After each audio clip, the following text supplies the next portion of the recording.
जय हिंद सभी स्टूडेंट को। स्वागत है आप सभी छात्रों का आज की क्लास में। प्यारे बच्चों, आज की क्लास में हम व्याकरण के बहुत ही वीवीआई और महत्वपूर्ण ऑब्जेक्टिव क्वेश्चन को याद करेंगे। तो चलिए जल्दी से सभी बच्चे इस क्लास से जुड़ जाएं और अपने दोस्तों को भी जोड़ दें। और चलिए जल्दी से आज की क्लास को शुरू करते हैं, ठीक है। तो प्रश्न को याद करना शुरू करते हैं। सबसे पहला क्वेश्चन है सभी बच्चों के सामने लिखा हुआ है, दंड शब्द कौन सा लिंग है। ठीक है, दंड शब्द कौन सा लिंग है, एक बहुत ही वीवीआई क्वेश्चन है। तो चलिए जल्दी से इसके आंसर को बताएंगे। इसका आंसर क्या होगा? तो इसका जो सही आंसर होगा बच्चों वो होगा पुल्लिंग। ठीक है, यानी कि इसका जो आंसर होगा वो क्या होगा? वो होगा पुल्लिंग होगा। ठीक है, दंत शब्द पुल्लिंग शब्द है। चलें अगले क्वेश्चन को देखते हैं। अगला क्वेश्चन है, आषाढ़ शब्द कौन सा लिंग है। ठीक है, आषाढ़ शब्द कौन सा लिंग है। जल्दी से इस क्वेश्चन का आंसर बताएंगे। तो बता दें सही बच्चों को कि इसे याद करना आसान होगा, क्योंकि इसका आंसर भी पुल्लिंग होगा। ठीक है, तो यानी इसका आंसर भी क्या होगा? पुल्लिंग होगा, यानी बी एकदम सही होगा। चलें अगले क्वेश्चन को देखते हैं। अगला क्वेश्चन है, आम शब्द कौन सा लिंग है। ठीक है, आम शब्द कौन सा लिंग है। जल्दी से इस क्वेश्चन का आंसर बताएंगे सही बच्चे। और इस क्वेश्चन का भी जो आंसर होगा बच्चों वो हो जाएगा पुल्लिंग। ठीक है, यानी हमने अभी तक जो 3 क्वेश्चन बताए हैं उन सभी का आंसर क्या होगा? पुल्लिंग होगा। तो आपको याद करने भी आसानी होगी। इसी के साथ अगले क्वेश्चन पर चलते हैं। हमारा अगला क्वेश्चन है, चना शब्द क्या है। ठीक है, जल्दी से बताएंगे क्वेश्चन का आंसर। चना शब्द क्या है? तो इसका जो आंसर होगा वो भी आप सभी बच्चों को याद रहना चाहिए, क्योंकि इसका आंसर भी होगा पुल्लिंग। ठीक है, यानी आंसर क्या होगा? बी होगा। ये आपका चौथा क्वेश्चन था और इसका आंसर भी पुल्लिंग है। तो आपको याद करने में आसानी होगी। इसी के साथ अगले क्वेश्चन पर चलते हैं और ये हमारा 5वां क्वेश्चन है। ठीक है, क्या है क्वेश्चन? आज्ञा शब्द कौन सा लिंग है। ठीक है, जल्दी से बताएंगे आज्ञा शब्द कौन सा लिंग है। तो इसका जो आंसर होगा प्यारे बच्चों वो होगा आपका स्त्रीलिंग। ठीक है, तो याद रखेंगे इस आंसर को। इसका आंसर हो जाएगा स्त्रीलिंग। तो सही बच्चों को याद रखना है। इसी के साथ हम अपने अगले क्वेश्चन पर चलते हैं और ये हमारा छठा क्वेश्चन है। ठीक है, तो इस क्वेश्चन का भी आंसर बताएंगे। क्वेश्चन है, प्रभाव शब्द कौन सा लिंग है। ठीक है, ये पूरा का पूरा जो क्वेश्चन है वो शब्द लिंग यानी कि स्त्रीलिंग और पुल्लिंग इसी पर है। तो इसी के लिए इसे याद करना ज़रूरी है। जल्दी से बताएंगे प्रभाव शब्द कौन लिंग है। ठीक है, तो चलिए जल्दी से इस क्वेश्चन का भी आंसर बताएंगे। तो इस क्वेश्चन का जो आंसर है वो भी सभी बच्चों को पता होना चाहिए, क्योंकि इसका आंसर भी है पुल्लिंग, यानी कि इसका जो आंसर हो जाएगा वो हो जाएगा सी। और पुल्लिंग याद रखना है, प्रभाव शब्द पुल्लिंग शब्द है। इसी के साथ हम अपने अगले क्वेश्चन पर चलते हैं। हमारा अगला क्वेश्चन है, सभी बच्चों ध्यान देंगे, भगवान शब्द का स्त्रीलिंग रूप क्या है। ठीक है, जल्दी से बताएंगे भगवान शब्द का स्त्रीलिंग रूप क्या होगा। तो इसका जो आंसर होगा बच्चों वो याद रखना है भगवती होगा। ठीक है, याद रखना है स्त्रीलिंग रूप क्या होगा? तो भगवती होगा। यहाँ पर बी ऑप्शन सही होगा और आपको याद रखना है भगवती।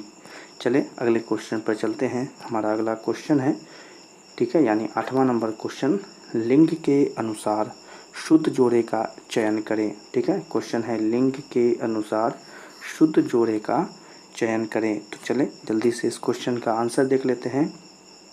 इसका आंसर होगा माली मालिन।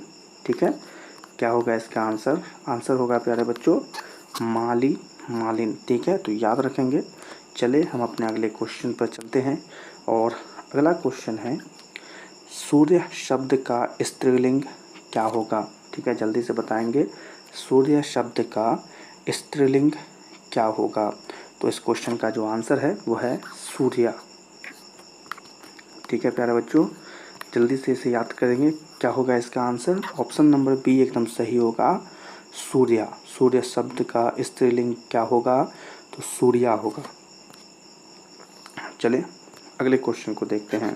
अगला क्वेश्चन है, हिंदी में शब्दों का लिंग निर्धारण किसके आधार पर होता है? क्वेश्चन है, हिंदी में शब्दों का लिंग निर्धारण किसके आधार पर होता है? तो इसका जो आंसर होगा वो होगा संज्ञा के आधार पर होता है। ठीक है, आंसर याद रखेंगे क्या होगा? ऑप्शन नंबर ए एकदम सही होगा, संज्ञा के आधार पर होता है। तो याद रखेंगे।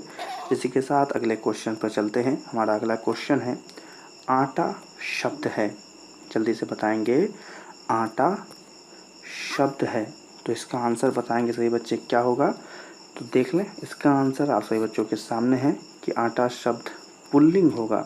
ठीक है, यानी ऑप्शन नंबर बी एकदम सही होगा। तो याद रखेंगे पुल्लिंग। चलें अगले क्वेश्चन पर चलते हैं। हमारा अगला क्वेश्चन है, नारी शब्द है, तो इसका तो बहुत ही आसान होगा। आप सभी बच्चे बताएंगे क्या होगा इसका आंसर? तो आप सभी बच्चे बिल्कुल सही कहें, नारी शब्द एक स्त्रीलिंग शब्द होगा, यानी कि इसका आंसर क्या होगा? तो ए ऑप्शन होगा एकदम सही, स्त्रीलिंग। ठीक है, चलें इसी के साथ अगले क्वेश्चन पर चलते हैं। हमारा अगला क्वेश्चन है, निम्नलिखित में से कौन सा शब्द पुल्लिंग है? ठीक है, क्वेश्चन है निम्नलिखित में से कौन सा शब्द पुल्लिंग है? चलें जल्दी से इस क्वेश्चन का भी आंसर बता दें। तो यहाँ पर इसका आंसर देख लें बच्चों, आंसर होगा कपट। ठीक है, यानी कि ऑप्शन नंबर ए एकदम सही होगा। ठीक है, तो याद रखना है कि निम्नलिखित में से कौन सा शब्द पुल्लिंग होगा? तो कपट होगा। चले अगले क्वेश्चन पर चलते हैं। हमारा अगला क्वेश्चन है, लिंग के अनुसार शुद्ध जोड़े का चयन करें। हमने पीछे भी ऐसे प्रश्न को बनाए हैं, फिर से आ गया है, लिंग के अनुसार शुद्ध जोड़े का चयन करें। तो यहाँ पर देख लें, इसका आंसर होगा सम्राट, सम्राज्ञी। ठीक है, तो याद रखना है ऑप्शन नंबर सी यहाँ पर एकदम सही होगा। आपको याद रखना है सम्राट और सम्राज्ञी। ठीक, चलें अगला क्वेश्चन है, नेत्री शब्द का पुल्लिंग है। ठीक है, जल्दी से बताएंगे, नेत्री शब्द का पुल्लिंग क्या होगा? तो इसका आंसर होगा नेता, यानी ऑप्शन नंबर ए एकदम सही होगा, नेता। तो चलें इसी के साथ अगले क्वेश्चन पर चलते हैं। अगला क्वेश्चन है, बाल का स्त्रीलिंग है, बाल का स्त्रीलिंग क्या होगा? तो यहाँ पर ध्यान देंगे, बाला, यानी कि आंसर क्या होगा? तो आंसर ऑप्शन सी एकदम सही होगा, बाल का स्त्रीलिंग होगा बाला। चलें इसके साथ अगला क्वेश्चन देखते हैं, लिंग के अनुसार शुद्ध जोड़े का चयन करें। जल्दी से बताएंगे, लिंग के अनुसार शुद्ध जोड़े का चयन करें। तो इसका जो आंसर होगा वो है राक्षस, राक्षसी। ठीक है, क्या होगा आंसर? राक्षस और राक्षसी, यानी ऑप्शन नंबर सी एकदम सही होगा। याद रखेंगे, राक्षस, राक्षसी। चलें अगले क्वेश्चन को देखते हैं। अगला क्वेश्चन है, सुंदर शब्द का स्त्रीलिंग क्या होगा? सुंदर शब्द का स्त्रीलिंग क्या होगा? ठीक है, तो इसका आंसर देख लें, इसका आंसर जो है वो होगा सुंदरता। ठीक है बच्चों, क्या होगा? सुंदरता, यानी सी ऑप्शन एकदम सही होगा। सही बच्चे याद रखेंगे, सुंदर शब्द का स्त्रीलिंग क्या है? तो सुंदरता है।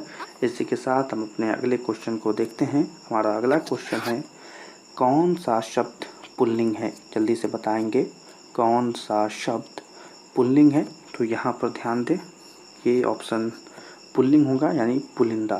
ठीक है, यानी डी एकदम सही आंसर होगा और सही ऑप्शन भी।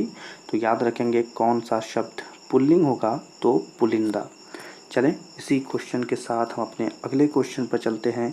और हमारा अगला क्वेश्चन है, लिंग के अनुसार शुद्ध जोड़े का चयन करें। एक और वीवीआई क्वेश्चन, तो जल्दी से इसका आंसर ही बता दें, लिंग के अनुसार शुद्ध जोड़े का चयन करें।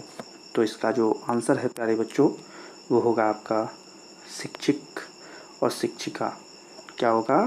शिक्षक और शिक्षिका, यानी ऑप्शन नंबर ए एकदम सही होगा। तो सही बच्चे याद रखेंगे कि लिंग के अनुसार शुद्ध जोड़े का चयन करें। और आपसे अगर ऐसे ऑप्शन दिए हों तो इसमें सही होगा शिक्षक और शिक्षिका।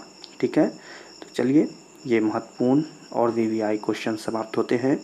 आप सभी बच्चों से निवेदन है कि इन सारे क्वेश्चन को आप जल्दी से याद कर लेंगे, ठीक है। काफ़ी महत्वपूर्ण है आप सभी बच्चों के मैट्रिक परीक्षा 2025 के लिए। तो चलिए सभी बच्चों से कहना चाहते हैं कि आज की क्लास यहीं पर समाप्त होती है। आज की क्लास पसंद आई हो तो इस क्लास को लाइक कर दीजिएगा, और अभी तक हमारे चैनल को अगर सब्सक्राइब नहीं किया है तो सभी बच्चों से कहना चाहते हैं कि हमारे चैनल को सब्सक्राइब कर लें। नहीं तो आप हमारे वीडियोस को, क्लासेस को देखें, आपको पता लगेगा कि हम बहुत ही महत्वपूर्ण क्वेश्चन आप सभी बच्चों को देते हैं। उसके बाद हमारे चैनल को भी सब्सक्राइब कर लेंगे आप, ठीक है। तो चलिए इस क्लास को अपने दोस्तों के साथ शेयर करें, ठीक है। और आज की क्लास कैसी लगी कमेंट में ज़रूर बताएं। सभी छात्रों से मिलेंगे अगली क्लास में। तब तक के लिए आप सभी छात्रों को जय हिंद।